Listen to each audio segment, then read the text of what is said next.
Hello everyone. हम अभी तक प्रसार और संचार की अलग अलग विधियों के वर्गीकरण के बारे में जान चुके हैं और इन विधियों में से जो सबसे पहली विधि है संपर्क विधि, उस विधि के बारे में हम आज पढ़ने वाले हैं। प्रसार और संचार की जो एक्सटेंशन और कम्युनिकेशन की संपर्क विधियां हैं, ये 3 तरह की होती हैं। व्यक्तिगत संपर्क विधियां या इंडिविजुअल कॉन्टैक्ट अप्रोचेस, समूह संपर्क विधियां ग्रुप कॉन्टैक्ट अप्रोचेस और विराट जनसंपर्क विधियां मास कॉन्टैक्ट अप्रोचेस। आज की क्लास में हम व्यक्तिगत संपर्क विधियों के बारे में यानी इंडिविजुअल कॉन्टैक्ट अप्रोचेस के बारे में पढ़ेंगे। जब प्रसार कार्यकर्ता या कोई भी व्यक्ति प्रसार कार्य के लिए किसी व्यक्ति से व्यक्तिगत रूप से उसके घर पर, उसके खेत या कार्यस्थल पर जाकर के मिलता है या व्यक्तिगत रूप से उससे फ़ोन पर बात करता है या पत्र लिख कर के समझाता है, इसे व्यक्तिगत संपर्क कहा जाता है। इसका मतलब किसी भी एक व्यक्ति से प्रत्यक्ष या अप्रत्यक्ष संपर्क करना व्यक्तिगत संपर्क में आता है, जिसमें कोई ग्रुप नहीं है, कोई समूह नहीं है, बहुत सारे लोग नहीं हैं। हर एक व्यक्ति से जाकर के उससे उसकी समस्याओं के बारे में, उसकी परिस्थितियों के बारे में, उसके कार्य या उसकी जीवनचर्या के बारे में, उसके आर्थिक सामाजिक स्तर के बारे में जानकारी प्राप्त की जाए। उसके पास क्या संसाधन हैं, क्या समस्याएं हैं, किस तरीके से वो अपना गुजारा कर रहा है, उसके जीवन में, उसके परिवार में, उसके समुदाय में क्या समस्या हैं, उन समस्याओं का किस प्रकार से समाधान हो सकता है, उसके पास कौन कौन से संसाधन उपलब्ध हैं। इन विषयों पर जानकारी प्राप्त करने के लिए अगर किसी व्यक्ति से व्यक्तिशः मिला जाए या संपर्क किया जाए तो इस तरह की अप्रोचेस पहले ग्रुप में आती हैं, जिन्हें कहा जाता है इंडिविजुअल कॉन्टैक्ट अप्रोचेस या व्यक्तिगत संपर्क विधियां। व्यक्तिगत संपर्क करने के लिए जो उद्देश्य होते हैं वो बहुत ही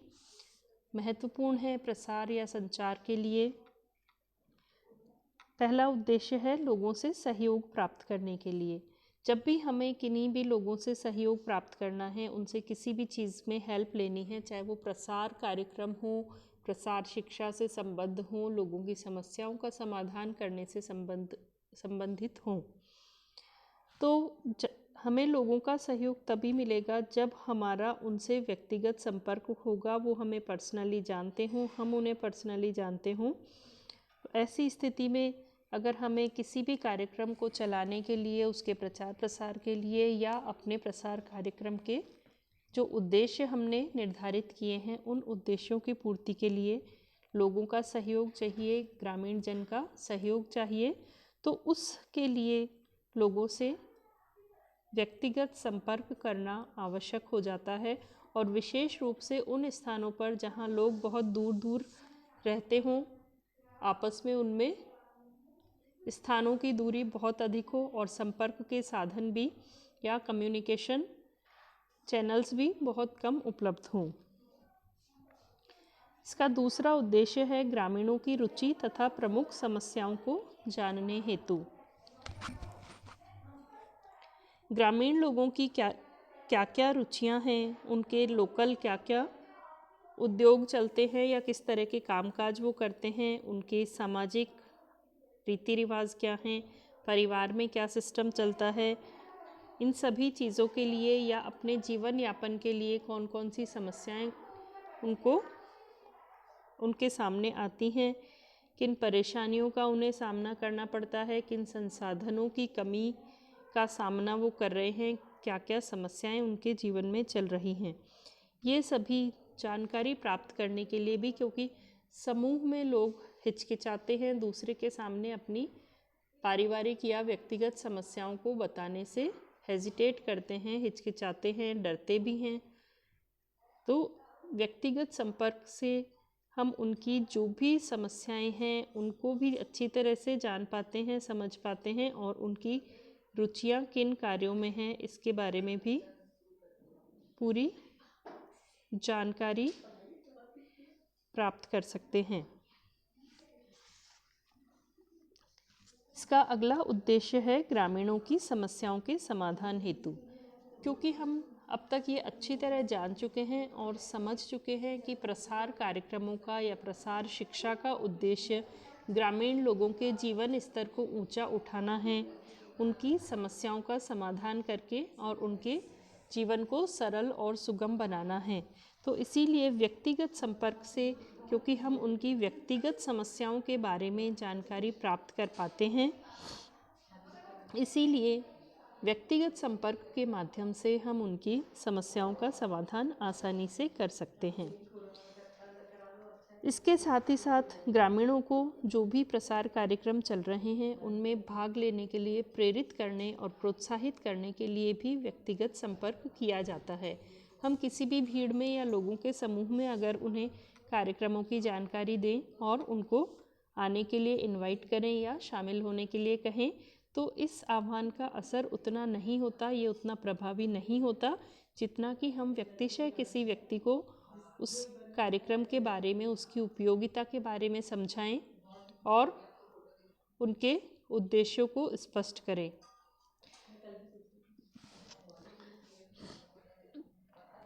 व्यक्तिगत संपर्क का अगला उद्देश्य है लोगों से विचारों का आदान प्रदान कर उन्हें नवीन बातें सिखाने हेतु।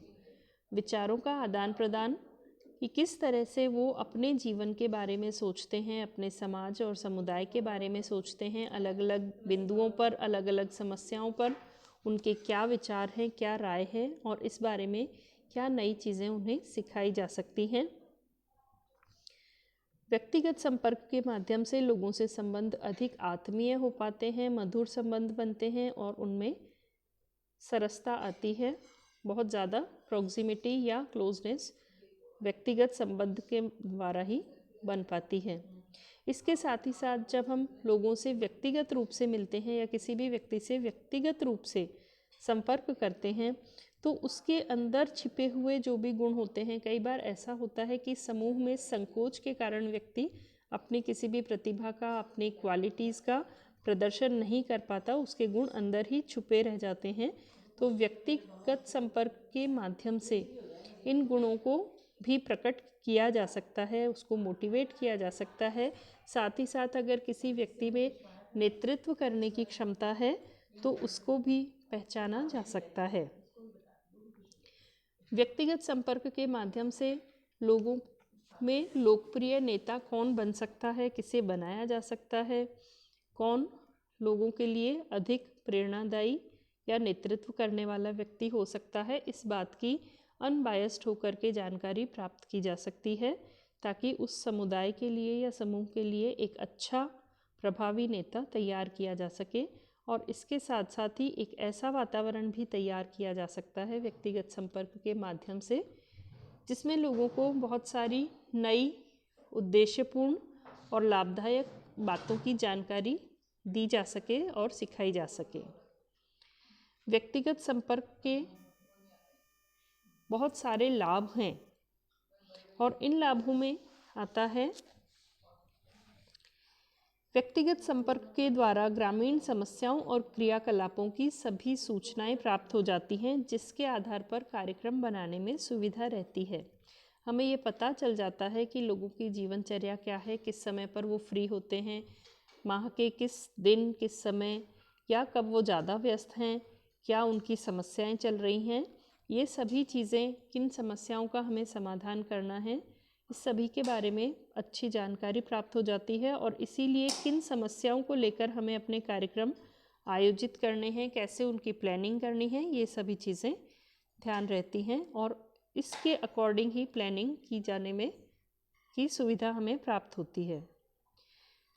इसके साथ साथ ही व्यक्तिगत संपर्क के माध्यम से अच्छे नेता को चुनने में मदद मिलती है और उस नेता की सहायता से ही कार्यक्रमों की योजना भी बनाई जा सकती है और कार्यक्रमों को एग्जीक्यूट भी किया जा सकता है या उन्हें चलाया भी जा सकता है। जब हम व्यक्तिगत संपर्क करते हैं तो हमें ये पता चलता है कि किस व्यक्ति में नेतृत्व की क्षमता अच्छी है, कौन सा व्यक्ति दूसरे लोगों को अच्छे से काउंसलिंग कर सकता है, उनके साथ मधुर संबंध बना सकता है, उनको बहुत सारी चीज़ों को सिखा सकता है। तो ऐसी स्थिति में हम उस व्यक्ति को एक अच्छे नेता के तौर पर अपने कार्यक्रम के प्रचार प्रसार के लिए और कार्यक्रम को एग्जीक्यूट करवाने या उसको क्रियान्विति के लिए भी मदद हम ऐसे व्यक्ति की ले सकते हैं। इसके साथ साथ ही व्यक्तिगत संपर्क में लोगों से अपनापन भी बन जाता है और उनके साथ में मधुर संबंध स्थापित हो जाते हैं, व्यक्तिगत संबंध स्थापित हो जाते हैं। ऐसा नहीं है कि हम कोई टीचर हैं और फिर बाकी लोग हमसे सीखने आ रहे हैं, ऐसा नहीं होता, बल्कि बहुत ही निजी संबंध भी कई बार स्थापित हो जाते हैं। व्यक्तिगत संपर्क के द्वारा लोगों में सीखने के प्रति रुचि उत्पन्न होती है, क्योंकि हम उन्हें व्यक्तिशः समझाते हैं या बताते हैं, तो ऐसे में रुचि बढ़ जाती है किसी भी चीज़ के प्रति, नए काम को, नई चीज़ को, नई तकनीक को सीखने के लिए। और साथ ही साथ वो प्रेरित भी होते हैं कि अपने समस्याओं के खुद ही निराकरण कर सके या अपने पास जो भी संसाधन उपलब्ध हैं उनके माध्यम से समस्याओं का समाधान कर सकें। इसके साथ साथ ही उनकी सीखने की प्रवृत्ति बढ़ जाती है जब उन्हें मोटिवेशन मिलता है। व्यक्तिगत संपर्क के द्वारा लोगों को स्थानीय संसाधनों की पूरी जानकारी प्राप्त हो जाती है। बहुत सारी चीज़ें ऐसी होती हैं अपने ही क्षेत्र में जो अनइन्वेंटेड होती हैं, जिनके बारे में लोगों को पता ही नहीं होता कि हमारे पास कौन कौन से संसाधन उपलब्ध हैं। कई बार जानकारी नहीं होती और कई बार वो इसके बारे में अवेयर नहीं होते हैं, जागरूक नहीं होते हैं, है तो भी इग्नोर्ड रहते हैं। तो इस व्यक्तिगत संपर्क के माध्यम से उन्हें उनके उपलब्ध संसाधनों की जानकारी प्राप्त करवाई जा सकती है, उसके बारे में बताया जा सकता है और उसके आधार पर उनकी समस्याओं का समाधान किया जा सकता है और उन संसाधनों के समुचित उपयोग से संबंधित कार्यक्रम भी प्लान किए जा सकते हैं। व्यक्तिगत संपर्क का एक लाभ ये भी है कि इसके माध्यम से प्रसार कार्यकर्ता और प्रसार कार्यक्रमों में लोगों का विश्वास उत्पन्न करना, आसानी से उनको इस कार्यक्रम के लाभों से उनको अवेयर करवाना और उनके साथ साथ में कार्यक्रमों को योजनाबद्ध तरीके से चलाना आसान हो जाता है। इसमें लोगों का सहयोग बहुत अच्छे तरीके से मिल जाता है। लेकिन जहाँ किसी भी चीज़ के लाभ होते हैं वहीं कुछ न कुछ सीमाएं भी अवश्य होती हैं। तो उसी तरीके से व्यक्तिगत संपर्क की सीमाओं के अंतर्गत आता है कि सभी लोगों से व्यक्तिगत संपर्क करना कठिन होता है और कुछ ही लोगों की समस्याओं को ध्यान में रख कर के कार्यक्रम नहीं बनाए जा सकते। इतने सारे लोग हैं, इतनी बड़ी पॉपुलेशन होती है, लोग बहुत दूर दूर रहते हैं, तो हर एक व्यक्ति से अगर व्यक्तिगत संपर्क किया जाए तो ऐसा कर पाना किसी प्रसार कार्यकर्ता के लिए संभव नहीं होता कि वो हर एक जगह जाए और सभी लोगों से अलग अलग मिले। इसमें टाइम भी बहुत ज़्यादा लगता है, शक्ति या एनर्जी भी बहुत ज़्यादा लगती है और व्यक्तिशः संपर्क करने में धन भी बहुत ज़्यादा आवश्यक होता है। ऐसे में कई बार ये भी समस्या आती है कि कुछ लोगों से जिनसे संपर्क हो गया है उनसे तो संबंध मधुर हो जाएंगे, लेकिन जिन लोगों से व्यक्तिगत संपर्क नहीं किया गया है उनके मन में द्वेष की भावना या दुश्मनी की भावना आ जाती है और वो कार्यक्रम में सहयोग करने की बजाय उसमें समस्याएं या अड़चनें उत्पन्न करने लगते हैं, कार्यक्रम का विरोध भी करने लगते हैं। साथ ही साथ अगर व्यक्तिगत संबंध बहुत ज़्यादा बढ़ जाएं तो ऐसे में प्रसार कार्यकर्ता के द्वारा पक्षपात करने की आशंका बढ़ जाती है और या फिर पक्षपात करते हुए ऐसा महसूस होता है कि वो पक्षपात कर रहा है। नहीं भी करे तो इस तरह की भावनाएं, क्योंकि विद्वेष की भावनाएं उत्पन्न हो गई हैं, तो कार्यक्रमों के लिए सफलता पाना बहुत मुश्किल हो जाता है। ऐसे में कई समस्याओं का सामना करना पड़ता है। इसीलिए जब भी व्यक्तिगत संपर्क किया जाए वो बहुत सफल तरीके से हो, उसका कार्यक्रमों पर सकारात्मक प्रभाव ही पड़े, कोई नकारात्मक प्रभाव ना पड़े, कार्यक्रम अधिक से अधिक सफल हो सकें। इसके लिए कुछ बातों का ध्यान रखना बहुत ज़रूरी है ये बातें हैं सबसे पहले कि जब भी प्रसार कार्यकर्ता ग्रामीण लोगों से बातचीत करे तो वो ये ध्यान रखे कि किन लोगों से बात कर रहा है, उनकी क्या रुचियां हैं और किस समय पर वो उपलब्ध होंगे बातचीत करने के लिए। इन सभी चीज़ों का ध्यान रखें। उनका पुराना जो भी ज्ञान है, उनकी जानकारी, उनके विश्वास, अंधविश्वास, उनकी रूढ़ियाँ, रीतियाँ, परंपराएं, जो भी उनके लोकल कस्टम्स हैं, जो उनकी परंपराएं हैं, उनका और उनकी रुचियों का ध्यान विशेष रूप से रखना चाहिए। साथ ही प्रसार कार्यकर्ता को उनकी बातों को धैर्यपूर्वक सुनना चाहिए, क्योंकि प्रसार कार्यकर्ता ये जानता है कि उसे लोगों की समस्याओं का समाधान करना है और लोगों का विश्वास भी प्रसार कार्यकर्ता में तभी उत्पन्न होगा या प्रसार कार्यक्रमों में तभी बढ़ेगा जब उन्हें ये समझ में आ जाएगा कि यह व्यक्ति या ये कार्यक्रम जो भी चलाए जा रहे हैं ये वास्तव में हमारी समस्याओं के समाधान के लिए ही हैं। तो इसीलिए प्रसार कार्यकर्ता को उनकी बातों को, चाहे वो अपने से कंसर्न्ड है या नहीं, कार्यक्रम से संबंधित हों या नहीं हों, बहुत ही ध्यानपूर्वक और धैर्यपूर्वक सुनना चाहिए ताकि वो उनकी समस्याओं को अच्छे तरीके से समझ सके, उनके बारे में पूरी अच्छी सी जानकारी प्राप्त कर सके। जो बातें अंधविश्वास वाली हैं या कुरीतियां हैं या गलत हैं, प्रसार कार्यकर्ता जब ये इन चीज़ों को महसूस करता है कि हाँ ये जो कुछ भी हो रहा है ये गलत हो रहा है, इसे हमें बदलना है, तो अचानक से उसका विरोध नहीं करना चाहिए या एकदम से प्रत्यक्ष रूप से विरोध नहीं कर देना चाहिए, क्योंकि इससे ग्रामीण जन में उसके प्रति अविश्वास की और विरोध की भावनाएं उत्पन्न हो सकती हैं। इसलिए ना तो वो इन बातों का विरोध करे और ना ही उनको माने, बल्कि धीरे धीरे अप्रत्यक्ष रूप से उन बातों का, उन समस्याओं का समाधान करना चाहिए, उन परिस्थितियों का या उन चीज़ों की काट उसको करनी चाहिए और धीरे धीरे लोगों में विश्वास जमाने के बाद ही उन कुरीतियों को दूर करने के लिए प्रयास करने चाहिए। जब भी वो व्यक्तिगत रूप से किसी से बातचीत करता है तो अपनी बात को बहुत ही रोचक तरीके से कहे और उसका प्रस्तुतिकरण बहुत मनमोहक होना चाहिए ताकि लोगों को सुनने में, बातचीत करने में अच्छा अनुभव हो। इसके साथ साथ ही व्यक्तिगत संपर्क तभी किया जाना चाहिए जब लोग फुर्सत में हो, वो अपने किसी काम में व्यस्त ना हो और उनके पास फ्री टाइम हो, ताकि वो उसकी बातों को ध्यान से सुन सकें और उस पर अपना समय दे सकें। प्रसार कार्यकर्ता को हमेशा शिष्टाचार और मर्यादाओं का ध्यान रखते हुए ही बातचीत करनी चाहिए। इस तरह की बातें नहीं करनी चाहिए जिनको सुन करके लोग परेशान हों, उन्हें अनुचित लगे या वो बोर हो जाएं। अरुचिकर बातें नहीं करनी चाहिए। इसके साथ साथ प्रसार कार्यकर्ता को अपना और लोगों के समय का भी पूरा ध्यान रखना चाहिए।